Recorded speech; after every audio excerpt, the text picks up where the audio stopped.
আসসালামু আলাইকুম। সকল শিক্ষার্থীকে স্বাগত জানিয়ে শুরু করছি ম্যাথ ক্লাস। আজকে আমি ম্যাথ ক্লাসে সপ্তম শ্রেণী গণিতের চতুর্থ অধ্যায় অনুশীলনী 4.3 প্রশ্ন নম্বর হচ্ছে 27।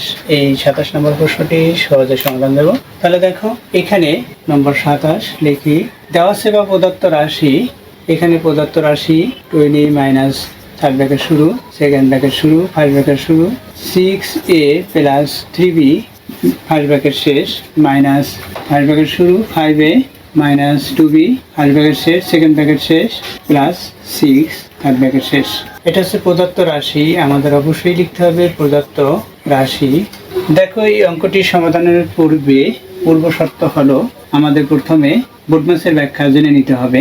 অর্থাৎ আমরা জানি প্রথমে ফার্স্ট ব্র্যাকেটের কাজ, অতঃপর সেকেন্ড ব্র্যাকেট এবং সর্বশেষে থার্ড ব্র্যাকেটের কাজ করতে হবে। এখন ফার্স্ট ব্র্যাকেটের মধ্যে যে প্রক্রিয়া চিহ্ন থাকে, যেটির প্রথমে কাজ সেটি প্রথমে লিখি, অতঃপর ইনটু, মাইনাস এবং সর্বশেষে প্লাস এর কাজ করতে হবে। এইখানে রেখাবন্ধনী বা এর এই দুইটি নেই, সুতরাং এই প্রক্রিয়া চিহ্ন অনুসারেই আমাদের করতে হবে। দেখো, তাহলে প্রথমে ফার্স্ট ব্র্যাকেটের কাজ করি। দেখো, এখানেও ফার্স্ট ব্র্যাকেট, এখানেও ফার্স্ট ব্র্যাকেট, সুতরাং উভয় ক্ষেত্রেই আমাদের সমাধান করতে হবে। তাহলে লিখি ইকুয়াল 20 মাইনাস থার্ড ব্র্যাকেট শুরু, সেকেন্ড ব্র্যাকেট শুরু।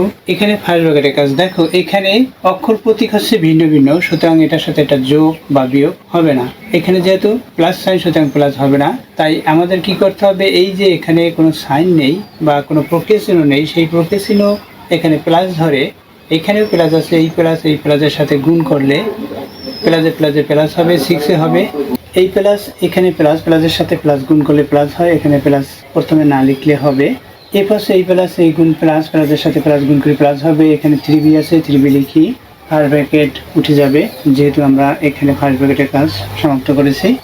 এখানে মাইনাস আছে, মাইনাস সাইন দ্বারা গুণ করি, এখানে মাইনাস, এখানে প্লাস, মাইনাসের মাইনাস, এখানে 5a আছে, এই মাইনাসের সাথে মাইনাস গুণ করি, প্লাস হবে। এখানে 2b আছে, 2b লিখি, ফার্স্ট ব্র্যাকেটের কাজ সমাপ্ত হলো। এখন এখানে সেকেন্ড ব্র্যাকেট থেকে যাবে, এরপর হচ্ছে প্লাস সাইন 6 থার্ড ব্র্যাকেট। এরপর আমরা এখানে যোগ বিয়োগ করব। দেখো, equal 20 minus third bracket, second bracket শুরু, এখানে এ আছে, এখানেও এ আছে। দেখো, এখানে প্রক্রিয়া চিহ্ন মাইনাস, এখানে প্লাস, এই দুইটি পদের যে পদের সাংখ্যিক সহগ বড় সেই পদের প্রক্রিয়া চিহ্ন হবে, অর্থাৎ 6 এখানে প্লাস সাইন, সুতরাং প্লাস প্রক্রিয়া চিহ্ন হয়। 6 থেকে 5 চলে যাবে, 1 থাকবে, এখানে অক্ষর প্রতীক এ আছে, অর্থাৎ 1a বা a।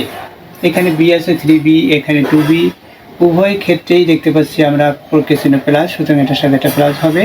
3 সাথে 2 প্লাস করি, 5 হবে, 5p ব্র্যাকেট শেষ করি। এরপর কি প্লাস 6 লিখি, এরপর থার্ড ব্র্যাকেট শেষ করি। এখন কি হবে, এখানে 20 আছে, মাইনাস, এখন এখানে আমরা হিসাব করব। দেখো, এখানে অক্ষর প্রতীক ভিন্ন, সুতরাং এখানে যোগ বিয়োগ হচ্ছে না। এখানে প্লাস সাইন, সেই প্লাস সাইন দিয়ে এখানে গুণ করব, শুধুমাত্র এখানে থার্ড ব্র্যাকেট থাকবে। তাহলে এই প্লাস, এখানে প্লাসের সাথে প্লাস গুণ করে প্লাস, এখানে প্লাস না লিখতে হবে প্রথমে, এরপর আছে প্লাস, অর্থাৎ এই প্লাস এখানে প্লাসের সাথে গুণ করলে প্লাস হয়। এখানে 5b আছে, 5b লিখি, এরপর প্লাস 6 থার্ড ব্র্যাকেট শেষ। এরপর মাইনাস সাইন দ্বারা আমরা এখানে গুণ করব। এখানে আছে যা সেটা লিখি প্রথমে, মাইনাস, এখানে প্লাস, মাইনাসে মাইনাস, অক্ষর প্রতীক এ আছে, প্লাসের সাথে মাইনাস গুণ করি, মাইনাস হবে 5b।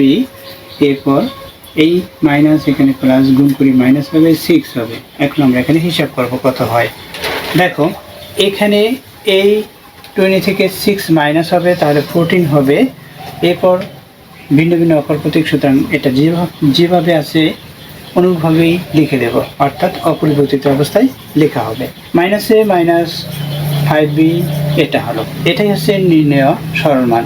অতএব নির্ণেয় সরল মান কত সেটা আমরা তুলে দিই। 14 মাইনাস a মাইনাস 5b, এটা হচ্ছে নির্ণেয় সরল মান। আশা করছি অঙ্কটির সমাধান বুঝতে পেরেছ। এতক্ষণ ম্যাথ ক্লাসের সাথে থাকার জন্য সকলকে ধন্যবাদ জানিয়ে আজকের মতো বিদায় নিচ্ছি।